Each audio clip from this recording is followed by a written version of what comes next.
Last lesson, you watched yourself do the work. You caught yourself in the act. Now, we turn that raw observation into something you can actually hand off, a map. Every step, in the real order you do them. But there's a part that separates a map that survives from one that falls apart on its first day in the real world. And it's the part almost everyone leaves out, the exceptions, the little except when moments. Leave them out and you don't have a map. You have a wish. So here's what you'll walk away able to do. By the end of this, you'll be able to take that messy thing you watched yourself do and lay it out as a clean, ordered list of steps anyone could follow. Then, you'll learn the one question that pulls the hidden half of the work into the light.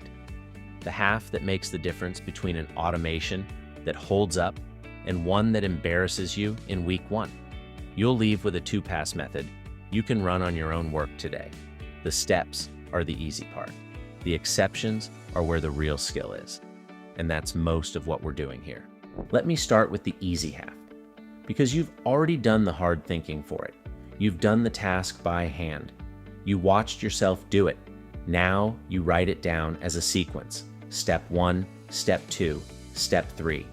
In the actual order you do things, not a vague description of the general idea. A real, specific list. Pull the numbers from the dashboard, drop them into the template, write the summary, flag anything that looks off, send it. Short, concrete steps in order, and keep each step small enough that someone else could follow it without turning around to ask you what you meant. That's the test for whether a step is small enough. Could a new hire do it from the words alone, or would they get stuck and have to ask? If they'd have to ask, the step is hiding something, and you break it down further. That list alone, just the ordered steps, is already more than most people ever write down. Most people keep the whole process in their head and wonder why the AI can't read it. But I have to be honest with you about what that list actually is, because this is where people get a false sense of being done. On its own, that ordered list is just the happy path, the clean version, the run where the dashboard loaded, the numbers were normal, nothing was on fire, and every step went exactly the way the list says.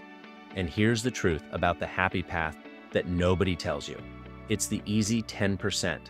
It is not where the work actually lives, and it is definitely not where the work breaks. The happy path is the part you could have described in your sleep. It's not your edge, it's table stakes. So now we do the half that matters. You go back through your map, and at every single step, you ask one question, just one. When does this not go as planned? And what do I do when it doesn't? That question is the whole lesson. Run it at every step, and it pulls out the part of your job you do on instinct without ever noticing you're doing it. Watch what it surfaces on that same simple report. Pull the numbers from the dashboard, except when the dashboard hasn't refreshed yet. And then I pull from the backup export instead. And I know to do that because I've been burned by stale numbers before. Write the summary, except when the numbers are down this month. And then I add a short paragraph explaining why before anyone has the chance to ask. Because I know the first question I'll get, send it. Except in the months we had an incident, when it doesn't just go out, it goes to my boss for a look first. 3 steps, 3 exceptions you'd never have written down. Because to you, they don't feel like steps. They feel like just knowing what to do. And that right there is the whole problem and the whole opportunity. Every one of those excepts is a decision you make without thinking. And every single one is a place an AI will faceplant if you didn't tell it. Because here's what's guaranteed. The AI will hit these exact situations. It's not a maybe. The dashboard will be stale 1 week. The numbers will be down 1 month. Something will be off. And when that happens, if all you handed over was the happy path, the AI doesn't pause and quietly handle it the way you would. It has no idea anything is even wrong. It just plows straight ahead, down the only path it was given, and hands you something confidently, completely wrong. And worse, it hands it to you looking exactly as polished and finished as if it were right. So let me put the principle on the table plainly. because it's the thing I most want you to take from this lesson. The exceptions are the product. The happy path is what everybody assumes. It's generic. It's the part any competitor could copy. The exceptions are the part that's actually yours. They're the accumulated judgment of every time you did this, and something went sideways, and you figured out what to do.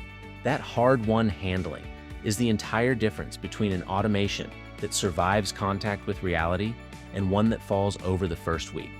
When you capture your exceptions, you're not cleaning up the edges of the real work. You are capturing the real work. There's a sharp way to think about the whole move here, and it comes from Greg Eisenberg. Be the agent before you build the agent. You don't write the map from memory at your desk, guessing at how you probably do it. You be the agent. You run the real thing. You watch for every place the path forks, and you write down what you actually do at each fork. The exceptions don't come from imagination. They come from doing the work and paying attention when it gets weird. And that's the best trick I can give you for digging them out. Because exceptions hide, by definition, they're the stuff you handle on autopilot. So don't sit there trying to brainstorm every edge case in the abstract. Instead, think back over the last handful of times you actually did this task and hunt for the moments that were a little weird. Every, that one was annoying, is an exception waiting to be written down. Every time you had to stop and think. Every time you made a judgment call. Every time something didn't fit the normal shape. That's a branch in your map. Your memory of the annoying days is a goldmine. The smooth days taught you nothing. The weird ones are where all your real knowledge is. Now let me name the trap directly, because it's so tempting and it catches almost everyone. The trap is to map only the happy path and call it done. And it's seductive, genuinely, because the clean version is fast to write and it feels complete. You look at your tidy little list of steps and it looks finished, but a process that only knows what to do when everything goes right isn't a process. It's a wish. It's you hoping nothing ever goes wrong, written down. The real thing has branches. When this happens, do that. When that happens, do this other thing instead.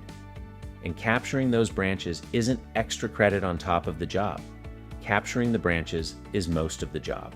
So here's your finish line, and it's a clean test you can actually check yourself against. Go look at your map. If it has no except when written in it anywhere, not one, you are not done mapping. I don't care how clean it looks. A map with no exceptions isn't a finished map. It's the wish, dressed up to look done. Real maps are branchy. They look a little messy, and that mess is exactly the value. So your move in 2 passes on the task you observed last lesson. First pass, write the steps in order. Small, concrete, in the real sequence you do them. Just get the happy path down. Second pass, and this is the one that counts. Go back through and at every step, add every except when you can find. Every branch, every place it breaks, every special case you handle on instinct. Pull from the weird times. Don't stop at the clean version, because the clean version isn't done. Hunt the exceptions until your map is honest. And in the next lesson, we go after the last and sneakiest piece of all. The knowledge that's buried so deep in your head, you don't even know it's there. The judgment calls you can't quite put into words, the reasons behind the reasons. Because if that stays locked in your head, the AI just inherits your worst documented guesswork. And we've come too far to let that happen. I'll see you there.